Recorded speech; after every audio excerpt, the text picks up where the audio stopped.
Ya Ali Madad.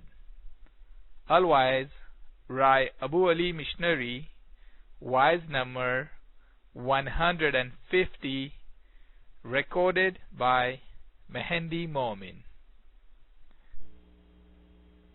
Panthi ho murasha sab juga panthi ji panthi panthi ho murasha sab juga panthi ji asha hum bhi pantha